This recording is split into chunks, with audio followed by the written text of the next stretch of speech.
こんばんは。今日は7月24日ですね。岡田斗司夫ゼミですね。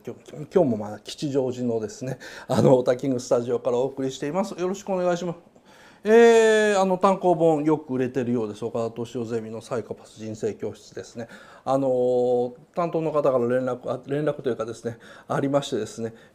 なんか2版から、間違いが治ると言ったんですけど、いやちゃんと2刷りから直しますというふうなことなんで、いいなと思っております。よろしくお願いします。で今日はよいしょ。今週の配信予定からいきましょうか。今週配信予定はですね、明日がですねセカンドですね、セカンドチャンネルでここにあるですねF104 についてですね、質問いただいたので、これ一体何なのかっていうですね、普通のF104 スターファイター戦闘機と違って NASA 仕様なんですね。 NASA 仕様のですね実験機なんでですね、ちょっとそれの話をしてみました。で、27日の水曜日がアップグレードでですね、夏休みオタク講座ということでですね、アニメとかいろんな話をしてます。幕の内弁当みたいな話ですね。で29日はですねジュラシックワールド2についての切り出しですね、先週の。30日ですね、来週はですね人生相談、サイコパスの人生相談をやろうと思います。こんな感じでですね今週やっていこうと思います。で今日はですね、おもちゃで語る空飛ぶ車ということで、空飛ぶ車のことをですねおもちゃを使って話そうと思ってるんですね。これはですね前にですね先月ぐらいかな、バックトゥザフューチャーのですねアップグレード動画を大量にですね配信した時に、なんか空飛ぶ車の話したいなと思ってたんでですね、基本的にはおもちゃを見せながら話するというですね気楽なゼミになるはずだったんですけども、いざですねちょっと話まとめてレジュメにしてみたらですね、今日は無料限定プレミアムと全部一続きの話になってますんでですね、もう話切り替わりなしでですね、はいここまで無料です、では続きは限定というふうな形でどんどん進んでいって、プレミアムの最後まで使って多分ちょっと延長あるぐらいかなと、1時間30分で収まらない感じの話なんですけども、できるだけ気楽に話すつもりですのでよろしくお願いします。ということですね、まず見ていただきたいのがよいしょ、これですね、1930年代のアメリカの科学雑誌なんですけども、よいしょ、僕らはどうやって旅行するのかというテーマでですね、1914年はプロペラで走る一輪車が発明されましたと。これは本当に発明されたんですね。で1922年には旅客機が登場して、普通の人でも空を飛んで旅をすることができるようになりました。1930年代にはですね、巨大飛行船が大西洋を横断しました。でここからもう空想の世界になって、1940年代には自動車がですね流線形になって時速100キロぐらい出るかもしれないなっていう話ですね。で1951年も完全にこの未来の話なんですね。この雑誌が出た時点では一人乗りのヘリコプターが登場するだろう、そして1961年には、自動車が空を飛ぶだろうというようなですね、そういうですね、気楽な予想が書いている、こういう科学雑誌がですねものすごい売られていた時代があったんですね。つまりもう今から90年以上前の雑誌なので、1930年代ですから、もう空を飛ぶ車っていう憧れっていうのはもう100年近いですね間ですね人間の憧れだったんですね。しかしこれ今でも生きてるなと思うんですよ、憧れが。こいつは今日1台目のおもちゃですね、デロリアンです。バックトゥザフューチャーに出てくるですね、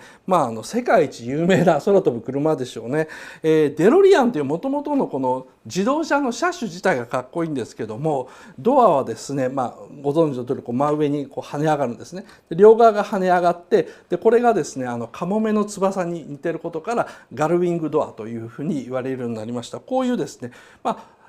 やっぱねスーパーカーというかねドリームカーはねドアのね開き方がねかっこよくないとダメだと思うんですよね。改造車のもう改造前のこのタイムマシンする前からもうSF っぽいんですよ。でそれがですねロン・コブっていうですねエイリアンの宇宙服とかデザインしたデザイナーがですね書いたんで、デザイナーというかあの人漫画家なんですけどもですね、ロン・コブのデザインでですねここの後ろにですねバカでかい排気ダクトをつけて、でここら辺にサイクロンですねエンジンンとかをつけて粒子加速器ですね、そういうのをつけてですね、めちゃくちゃかっこよくなったわけですね。でそれがですねパート1のラストで未来に行ったドクが2015年の未来に行ったドクが改造して空も飛べるし、ここのところでですねゴミから核融合もできるようになったと、まさに無敵の車ですね。1985年のですね SF 映画としてのですねオチとして登場した空飛ぶ車ですね。パート2が企画する前に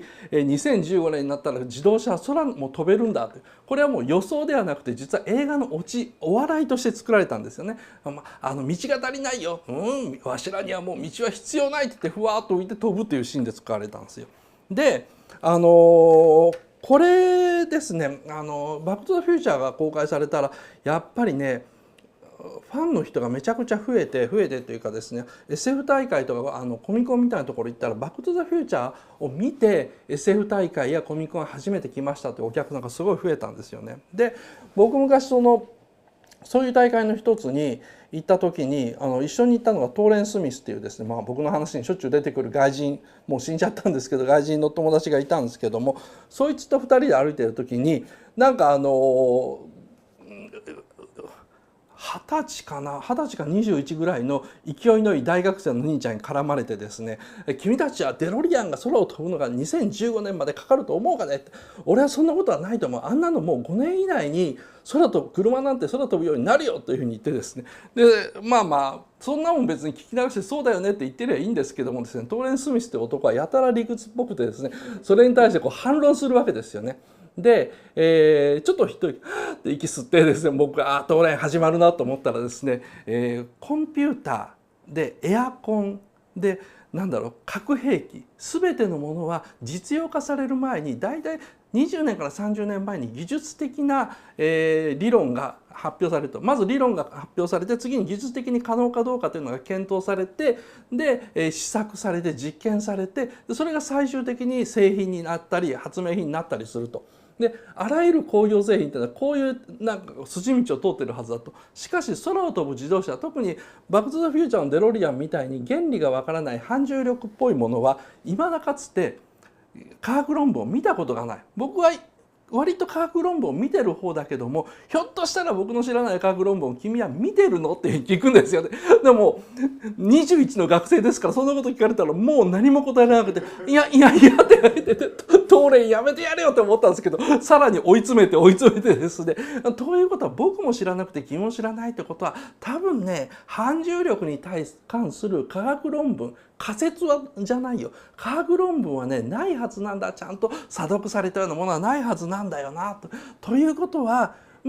今がないということは30年以内はないというふうに考えるのがいいんじゃないかなっていうふうに言ってですね、ぺっちゃんこにしたんですよね。で僕はその時にひでえなって思いながら、さすがトーレン・スミス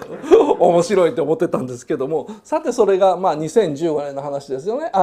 1985年から3、4年経ったから1988年ぐらいだ。じゃあトーレンが言った通り30年後のですね2018年とかですね2020年昨今だったらどうなってるのかというと、空飛ぶ車ってもう徐々にニュースになってるし、どこそこで実験された、ドバイで実験された、ヨーロッパで実験されたという話になって現実化してくるわけですよね。でどこで間違ったんだろう、トーレン・スミスの予想はどこで間違ったんだろう、いいぞトーレンと思った僕はどこで間違ったんだろう、この辺の話をですねおいおいしていこうと思います。であとですね、このデロリアン以外にですね SF 映画に登場するですね有名な空飛ぶ車があるんですけども、バック・トゥ・ザ・フューチャーの3年前1982年にですね SF マニアに衝撃を与えたですね、ブレードランナーのスピナーですね。これ映画の冒頭ですね、ロサンゼルス2019年11月というふうにバーンと字幕出るんですよ。でも2019年11月という具体的な日付でですねかなり衝撃を受けるんですけども、未来都市なんですけどそこがもうひたすら汚れてるんですよね。でずっと雨が降っていて、人々はその酸性雨で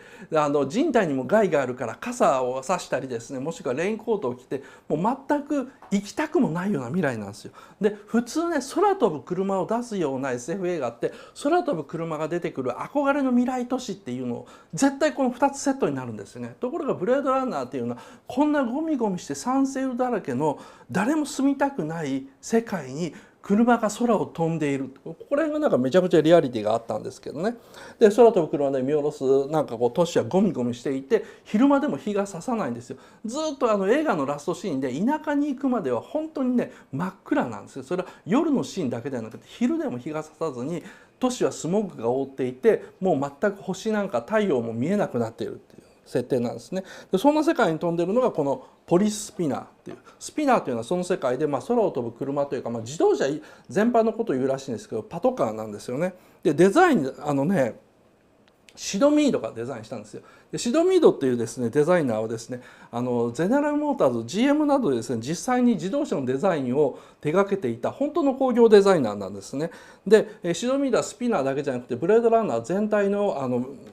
なんか未来デザイン担当したんですけども、この才能に惚れ込んだですね富野義行監督がターン A ガンダムのですね、メインモビルスーツ全てのデザインしたんですけどもですねこの人ですねSF イラストレーターではなくて工業デザイナーなのでスピナーをですね反重力で飛ぶにしなかったんですね。そんなことしたくないと。2019年で反重力なんてあるはずがないよというふうに考えたんですよ。そうじゃなくて重航空機、重い航空機だというふうに発言してるんですね。で重航空機とは何かというと空気より重くて気球みたいにふわりと浮き上がることがないと。必ず空を飛ぶ時には推進力として工業製品を利用しているんですね。でジェットエンジンなんですよ。これ裏見たらですねちょっとこれおもちゃでチャチな作り方してるんですけどもこことでここにですねスラスターというかですね吹き出し口がついていてで中にですね、ジェットエンジンで吸い込んだ空気をここから激しく吐き出して下向きに吹き出すようになってるんですね。でそれで浮くんですよ。ベクターノーズルで方向を変えてですね。でドアの開き方がですねちょっとこれ僕ねドアをね接着剤で固定しちゃったんですけども、ドアの開き方を説明するようにもう一台おもちゃを持ってこなきゃいけなくなったんですけどもこれシザードアというそうです。ドアがこういうふうに開くんですね。ランボルギーニカウンタックとかと同じ開き方、これいいですよねこのドアの開き方。こういうふうなですねシザードアという開き方をします。で徹底的にねリアルにデザインされたのでこのデロリアンってファンタジー寄りなんですよ。だからこれね実際飛ぶ時不便なんですよね。どこが不便なのかっていうと足元の安全確認のために裏に窓がついてるんですね。そこにこれ僕の顔がちょっとちらっと分かりますか。こういうふうにですね裏に窓がついてるんですよ。つまり垂直にですね着陸することのできる車だったら必ず下に窓ないと無理だろうというですねすごい当たり前のもう工業製品考える人の発想なんですよね。でついてるんですけどもこいつにはですねそういうのが全くないんですよ。だから割とこっち僕は描写は SF っぽいんですけどファンタジー寄りでこちらの方は SF 寄りだとスピナーの方は SF 寄りだというふうに考えてるんですけどもこのねあと下向きにねライトもついてるんですね。足元照らさなきゃいけないからです。つまり着陸する時に足元暗いからですねライトで照らしてで窓から安全確認して見ながら着陸するというですねやけにリアルな方法をとってるんですよ。でこのねフィクションに登場する空飛ぶ車で着陸する時足元見なきゃいけないっていうルールを守ってるものってほとんどないんですよ。多分今の空飛ぶタクシーとか空飛ぶ自動車っていうやつでも発表されてるやつってこの下向きの窓って僕あんま見たことないんですけどもこれベルギーの国民的漫画「スピロー」っていう漫画があるんですけどそれに出てくるですね空飛ぶ車なんですよ。こいつもねちゃんとプロペラで回って空を飛ぶっていうですねリアリティのある形してるんですけどこれもやっぱりねそこにちゃんとね着陸の時の警告灯ですねくるくる回るサイレンみたいなやつとあと足元の窓がちゃんと開いててですね、足元が見れるようになってるんですね。で長い目の足でですね着陸をするようになってるとですねなかなかリアリティのある車なんですけどもここら辺ねやっぱ空飛ぶ車考えるんだったらこの辺ちょっと気を使ってるかどうかっていうのが僕が見る時のポイントになってます。であとなんだろうな、デロリアンに比べてスピナーの方が SF 的だなと思うのは、どっちがいいか悪いかじゃないんですよ。デロリアンって割とこんなことがあったらいいなっていう夢の車、ファンタジーの車なんですね。だから自分で操縦して空を飛んでるんですよ。だから対向車線飛んだりですね、いろんなことがあるんですけども、スピナー違うんですよね。バック・トゥ・ザ・フューチャーより3年も前に作られた映画なんですけども、垂直に飛び上がる時から全部自動操縦なんですよ。でカーナビにインプットしてその通りにしか行けないと。まず都市部で、ハリソン・フォードが乗り込んだらですね、決められた高度、多分ね400メートルか500メートルぐらいまで垂直上昇して、でそこから決められた路線に沿って飛んでいって、で警察署の上でですねもう一回螺旋状に降下しながら垂直降下して着陸するっていうのをやってるんですね。でこれは多分ここから先ですね、本当に空飛ぶ車が出てきたらナビゲーションが最大の問題になると思うんですけども、おそらくねそんなに自由に飛ぶようなことってないと思うんですね。それよりは垂直にできるだけ上がっていって、決められた高度で水平に決められたコースをやって、割と回り道とかをしながら安全に行くというふうなことをやると思うんですけども、この辺りがですねえらいリアルだなというふうに思いました。僕はですねそのバック・トゥ・ザ・フューチャーとかですねブレードランナーを見た時ですね、やっぱりね2015年で反重力はちょっと難しいんじゃないかなと正直思ったんですね。でも2019年のジェットエンジンが無限に小型化されたら空を飛ぶっていうのはギリありかなぐらいに思ってました。なんかそれぐらいあってほしいなかな。で、そう思ってたのはやっぱ僕自身が東レにぺちゃんこにへこまされた大学生と同じように空を飛ぶ車があったらいいなというふうに思ったからなんですよね。っていうのはね、やっぱね俺の世代の、つまり昭和30年代のに生まれたですね男の子はですね、子供の頃原体験というかトラウマみたいな形でこれはかっこいいというのがあったからなんですね。それがですね、スーパージェッターに出てくる流星号ですね。これね流星号は空を飛ぶ自動車でありながらタイムマシンなんですよ。だからデロリアンのね元ネタとも言ってもいいんですけども、かっこいいですよね。多分ねここら辺の頭のあたりのデザインはシュトロエンのD19 とかそこら辺あたりだと思うんですけども、めちゃくちゃかっこいいテールフィンがこう伸びていて、後ろにですねジェットエンジンみたいなものついてるんですけども、なんかねマッハ15で空を飛ぶというのが主題歌になってるんですけど、マッハ15というのは流星号は1000年の未来からやってくる時に故障して現代に来るんですね。で故障したからマッハ15しか出ないと。故障する前はマッハ30が出るっていうこれ何かっていうとなんか宇宙速度なんですよね。それぐらいまで出るという設定なんですけども、こいつね空を飛ぶだけじゃなくてね水の中潜ってねおまけに、ね、地面を掘って進んでっていうですね宇宙まで行くというですね万能空飛ぶ車なんですよ。でこれを子供の頃に見てたからショック受けて、なんかもう空飛ぶ車が早く乗りたい、そんな未来が早く来ればいいなと思ってたんですけども、おまけにこいつね腕時計型の通信機で呼んだらですね流星号応答せよすぐ来いって言ったらですね電子頭脳で勝手に一人で来るんですよね。なんかもう便利すぎると思いませんか？空想自動車史上最強のなんか自動車じゃないかなと思ってるんですけども、これやっぱり水の中行くからですねこのキャノピーですね、この窓が俺窓の開き方いつも気になるんですよ。ドアの開き方がですねガルウィングドアとかですねシザードアとかですね、そういうの気になるんです。これで流星号はですねこういうふうにスライドするですねドーム型のやつなんです。これもいいですよね。なんかね水の中入る時はですね周りの水から守ってくれたりするって憧れの開き方なんですけども、元ネタがあってですね、この元ネタがもうどんどん今日は本当にこういう話ばっかりですから、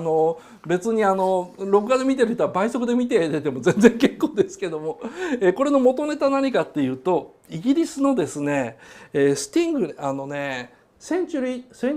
21プロダクションっていう会社がサンダーバードを作った会社ですね。でサンダーバードを作った会社がサンダーバードの前にスティングレイというのを作って、スティングレイの前にスーパーカーというのを作った。それに出てくるスーパーカーなんですよ。このバブルキャノピーですね、この全面バブルキャノピーっていうのがおそらく流星号の元ネタになってるんじゃないかと思います。でこれもスーパーカーというか自動車なんですよ。で後ろにですねエンジンがこう6つついていて、第1エンジン点火、第2エンジン点火って言ってだんだん盛り上がってきて、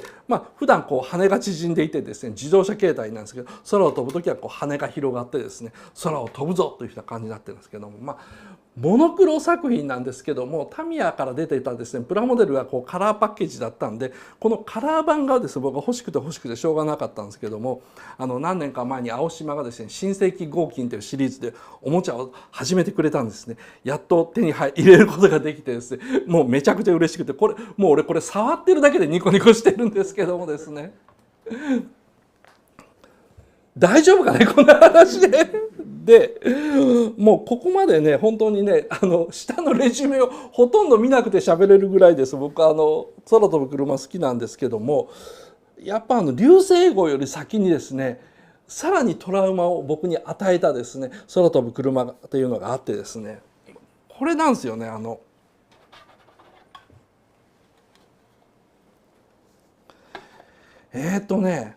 ハンナ・バーベラプロのですね1962年のアメリカのアニメですね「宇宙家族ジェットソンズ」っていうですねやつなんですけど、原子家族っていうのが当たってで、原子家族がヒットしたんで宇宙家族っていうのも作ったという、アメリカのホームドラマなんですね。でアメリカのホームドラマだから、必ず原子家族ですらですね原始時代なのにみんな車に乗ってんですよ。それは家族全員乗れるようなクーペタイプとかですねセダンタイプの車に乗ってですね、でそれでこう自動車でですね、ギャグがあるんですけど、宇宙家族もやっぱり車に乗ってるんですね。で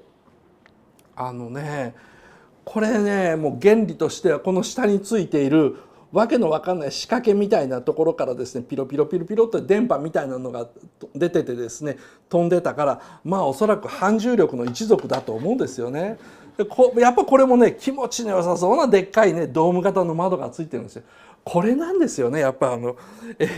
で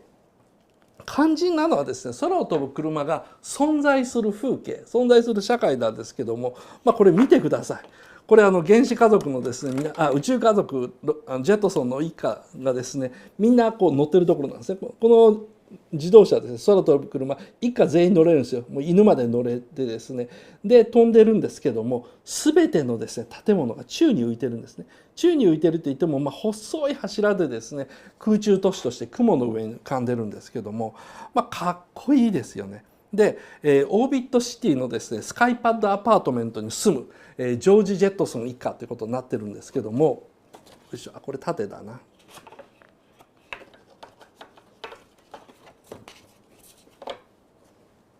これですねスカイパッドアパートメントですね、空の彼方に浮いている感じ。高度 1,000 メートルぐらいのところに浮いてるんですね。でどんな生活してるのかっていうと、今日はピザにしようかとかですね、プライムリブにしようとかアイリッシュシチューにしようとかっていうのをママがこうカードを抜いてですねこのパンチカードのところに入れるとですね、テーブルが引っ込んで自動的に料理が乗ったお皿が出てくるみたいなですね、そういう気楽な未来なんですよね。なかなかですね楽しいと思います。でこのジェットソンでですね時々出てくるのが、こういう風景なんですけどね、これ銀行なんですけども、見てほしいのはこの背景なんですよ。この青空に霞んでいる他のビル都市たちなんですけども、子供の頃やっぱりね僕はこんな街がいつになったら実現するのかなと思ってたんですよね。ゴミゴミした地上ではなくてはるか高い空の上、雲のさらに上にですねいろんなビルが空中にポンポンポンと立っててですね、でそれが向こう向いたらはるか向こうですね霧の彼方というかですね空の青の中に消えるように立ってるという、憧れるじゃないですか。でこのアニメオンエアされてる時ってアメリカで1962年だったんですけど、日本で翻訳されたのって1965年ぐらいだったんですよ。65年ぐらいで僕が7歳ぐらいだったんですけども、7歳ぐらいの時に見てですね、でいつ実現するのかなと思って5年後のですね1970年大阪万博の時になったらこんな街ができるようになるのかな、大阪にもできるようになるかな、それは絶対無理だというのは僕にも分かるんですよ。で15年後の1980年1980年15年後ぐらいだったら、まあ、小学校6年生ぐらいの男の子が考えることです。7歳だから小学校1年生だ男の子が考えることだから15年後だったらアメリカにはあるかも分かんないけども日本ではまだ無理だろうと。で21世紀だったら可能だろうっていうふうに考えたんですけど21世紀って僕が43歳になってるんですね。1958年生まれの僕は21世紀って43歳43歳なんて年まで待てるはずがないしそんなに生きてるはずもないしって思ってですね、そんな大人になるまで絶対待てないと。車が空を飛んでですね、で街がビルが宙に浮くようになるまでですね35年も待てるわけがないと、43歳ふざけんじゃねえよというふうに思ってたんですけども、今ですね、めでたく64歳になりましてですね、まだ車飛んでないですしまだねビルは宙に浮いてないんですよ。いまだにですね、渋谷のこのビルがすごい高いところで屋上からこんなものが見れるようになりましたっていうですねちんけな夢を語ってるわけですよ。ちんけな夢というかちんけな現実を語られててですね、これを夢見ていたものとしてはどうすりゃいいのって思うわけですよ。本当に裏切られる人生ですよね。多分皆さんもそうだと思うんですよ。人によってはですね、なんか中学校に入ったら高校に入ったらこんな素敵な彼女ができるとかですね、こんな恋ができるみたいなものを別に約束されたわけでもないんですけども期待だけさせられて全く何にも与えられてないっていう状態がですねなんかあるわけですよね。なんかいや俺は裏切りだと思ってですねちょっとなんかこうイライラムカムカしてるんですけどもですね、だからトーレンと2人でいやなんか車は空を飛ばないよと30年以内に車は空を飛ばないっていうのはあの時にねやっぱりね思わず力説しちゃったのはトーレンの味方してそうだそうだというふうに言っちゃったのはやっぱ7歳の頃の自分が夢見ていた未来がもう来そうにないっていうふうに多分アメリカに行って SF 大会に出ていて SF 大会っていうのは僕にとって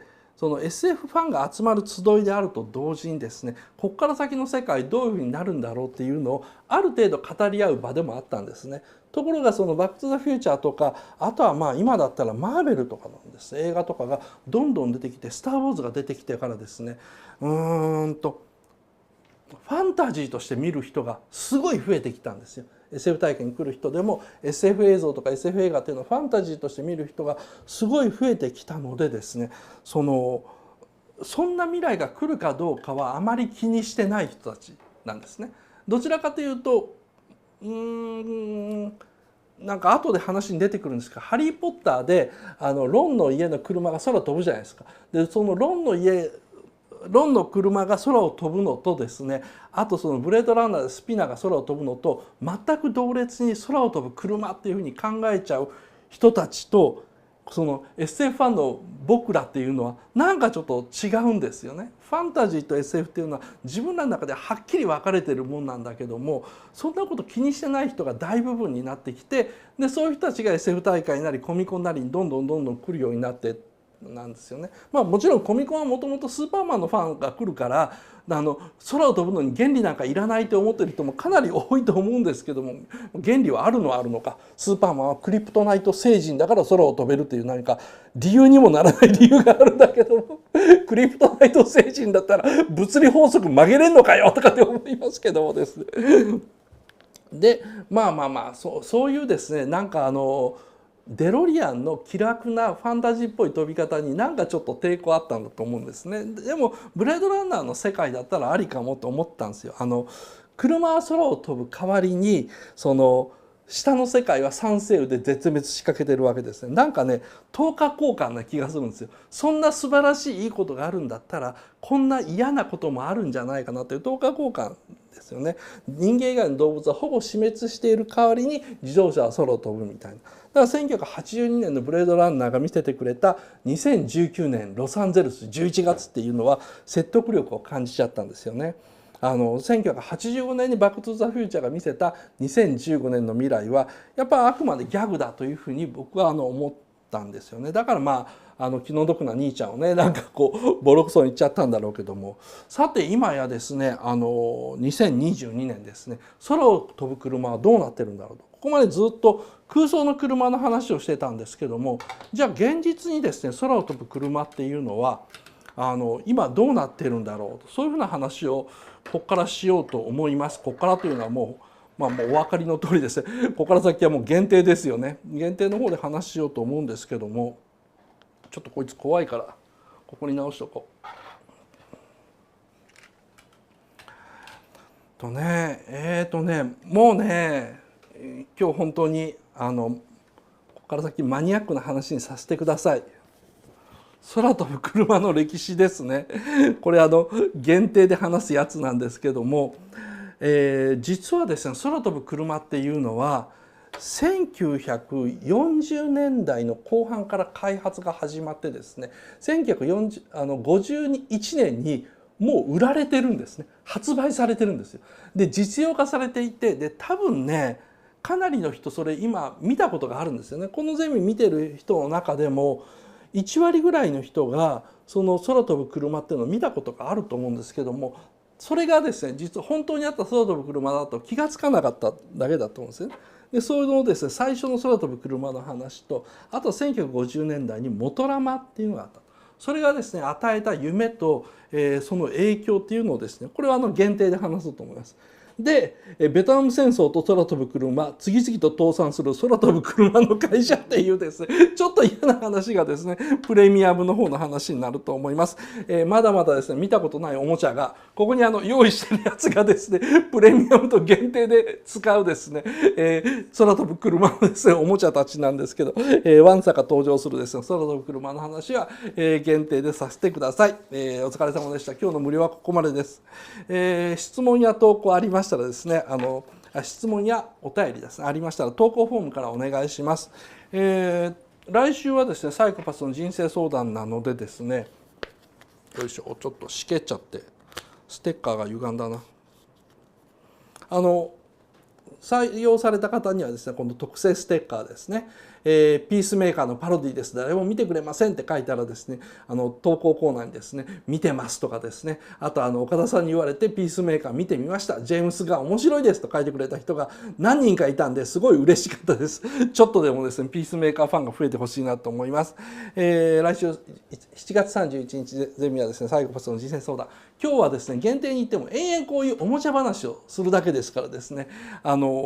特に見れなくても影響はない、人生に影響ないと思うんですけど、それではこの辺で限定に切り替えてください。はい、じゃあちょっとお茶を飲んで。